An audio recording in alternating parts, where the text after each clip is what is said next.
Pemerintahan Presiden Jokowi disebut koalisi masyarakat sipil serupa dengan rezim Orde Baru. Hal ini pun menuai pro dan kontra, khususnya saat dugaan tindakan represif yang tengah bergulir di Wadas, Jawa Tengah, dan juga Parigi Motong, Sulawesi Tengah.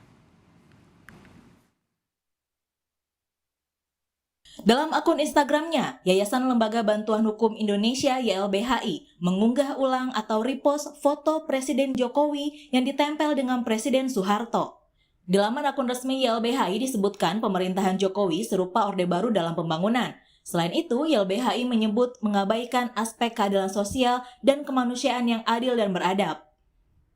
Unggahan ini jadi ramai karena pengunggah awal fraksi Rakyat_ID menulis 10 persamaan pemerintahan Jokowi dan Orde Baru.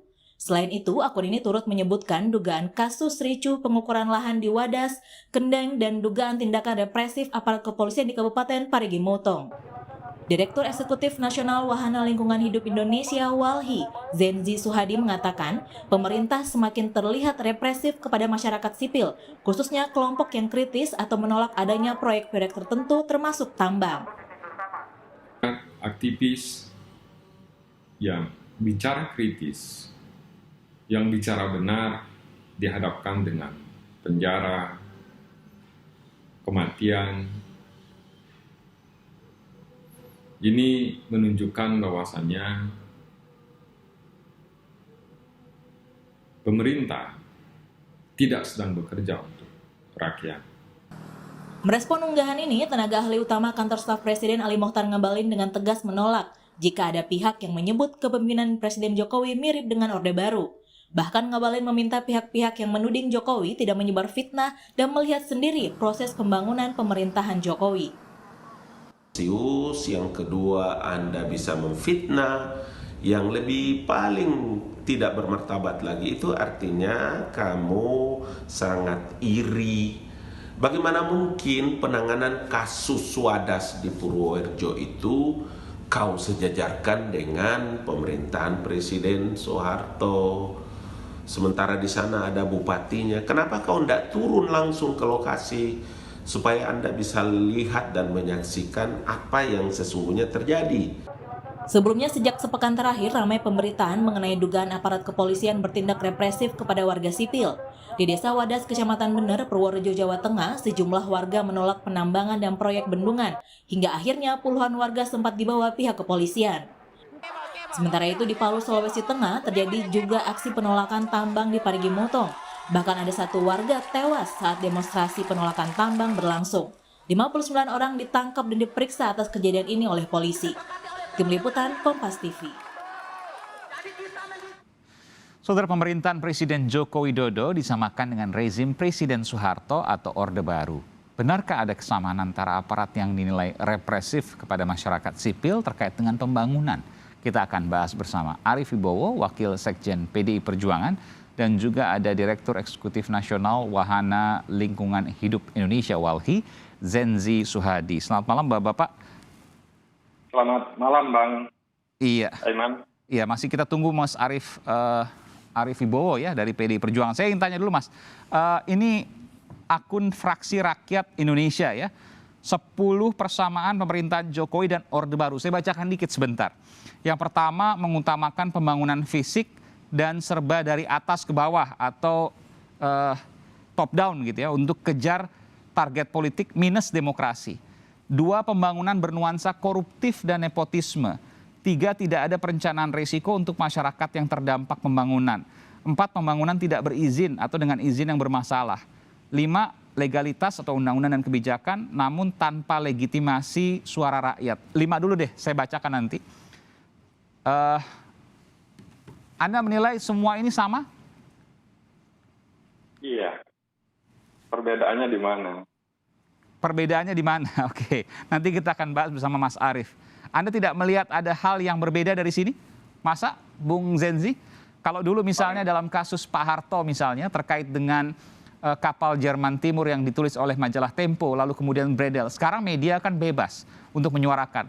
Mas Zenzi tentu pada zaman Orde Baru tidak boleh kemudian untuk diwawancara media. Bagaimana Mas Zenzi menanggapi soal ini? Iya, kalau kita membandingkan kan paling enggak terhadap dua hal. Satu, pengelolaan ruang dan sumber daya alam. Yang kedua itu soal demokrasi. Di dua inilah pembangunan itu mesti dilihat. Nah, di ruang demokrasi saat ini, kalau di zaman Soeharto, Iya, itu ada kan- Tempo dan harian Kompas juga yang dibredel pada waktu itu ya, terkait dengan Iya. kapal Jerman Timur. ya tetapi ada situasi sekarang yang lebih parah. Kalau di masa Soeharto, itu dia identiknya pembungkaman, artinya orang tidak boleh bicara.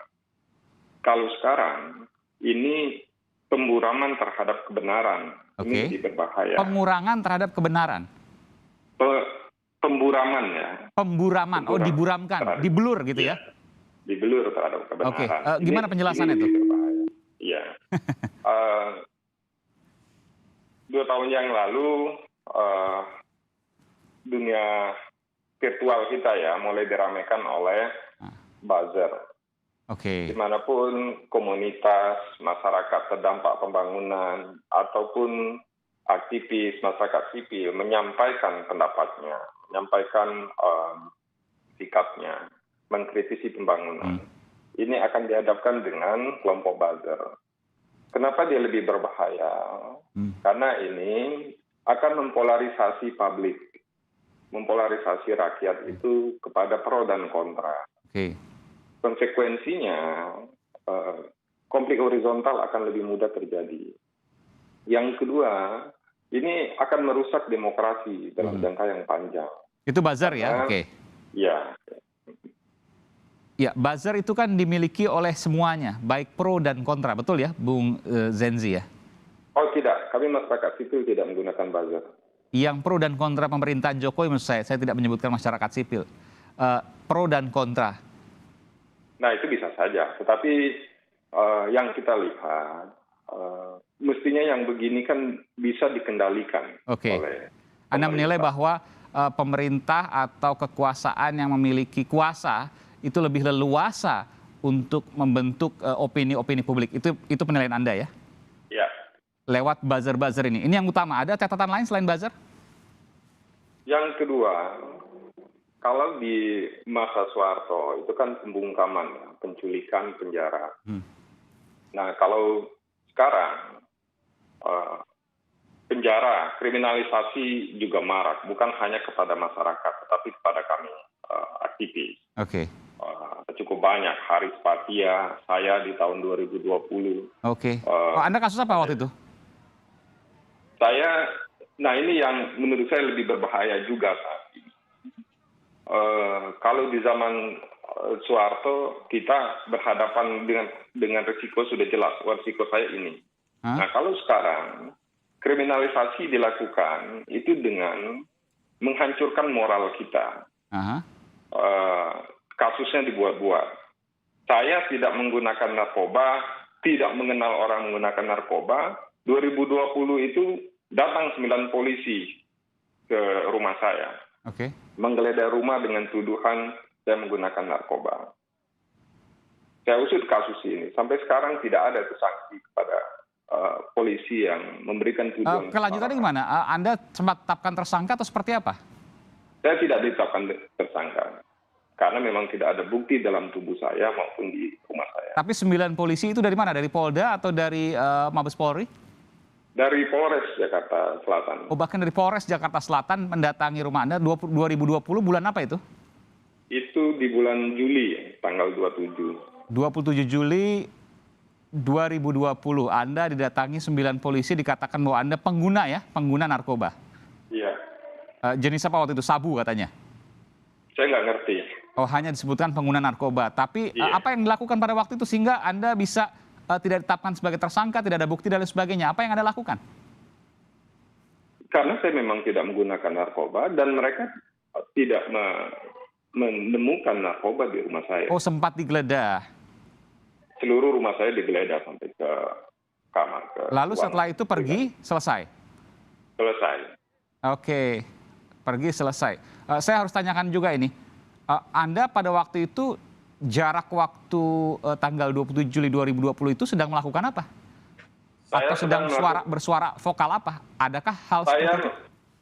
menolak pemindahan ibu kota baru, menolak Omnibus Law, menolak ekspor benih lobster. Oke. Waktu itu belum jadi tersangka ya, Menteri KP waktu itu Kelautan dan Perikanan ya? Belum. Ya. Oke, Edi Prabowo. Dan Anda mencurigai karena semua itu kemudian Anda dalam tanda kutip dikerjai?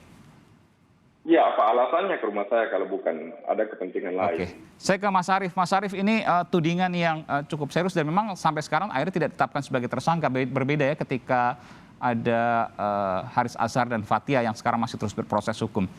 Saya ke Bung Arief. Bung Arief, Anda sempat mendengarkan tadi panjang lebar terkait dengan kasus Bung Zenzi Suhadi yang vokal, lalu kemudian datangi oleh 9 polisi dari Polres Jakarta Selatan, dikatakan diduga narkoba, lalu kemudian tidak ditemukan dan kemudian selesai. Pada waktu itu ia sedang vokal terkait dengan beberapa isu penting terkait dengan ibu kota negara misalnya, Omnibus Law dan lain sebagainya. Komentar Bung Arief. Ya, saya kira sangkaan itu mesti dibuktikan ya, bahwa tadi disampaikan kemungkinan adalah karena betapa vokalnya Mas Zenzi terhadap isu-isu tertentu sehingga dihubungkan dengan kedatangan aparat kepolisian ya yang mengkaitkan atau menduga terlibat pada satu kasus kriminal atau pidana tertentu. Saya kira memang harus dibuktikan. Tapi menurut saya begini, Mas, yang begitu kan prosedurnya ada, jalurnya ada. Ya, saya kira juga bisa dikomunikasikan, bisa dilaporkan ke Provos dan lain sebagainya. Tetapi menurut hemat saya kalau kemudian pemerintahan Jokowi itu dibanding ya, secara apple to apple dengan pemerintahan pada masa Orde Baru ya terlalu lebay. Ya. Saya kira terlalu konsepsi dalam pemerintahan atau politiknya sudah berbeda. Kalau dulu dikenal dengan korporatisme negara, saya kira sekarang juga tidak. Kalau dulu pengerahan aparat secara telanjang, sekarang tidak. Memang ada beberapa keluhan yang itu menjadi masalah bagi masyarakat sipil. Saya kira ini yang harus kita baca dengan baik. Dan kalau masalah-masalah yang ada di masyarakat, ya menurut hemat saya mesti diselesaikan juga oleh terutama dari masyarakat sendiri, dan kemudian negara memang harus terlibat mengurus soal yang dihadapi oleh masyarakat.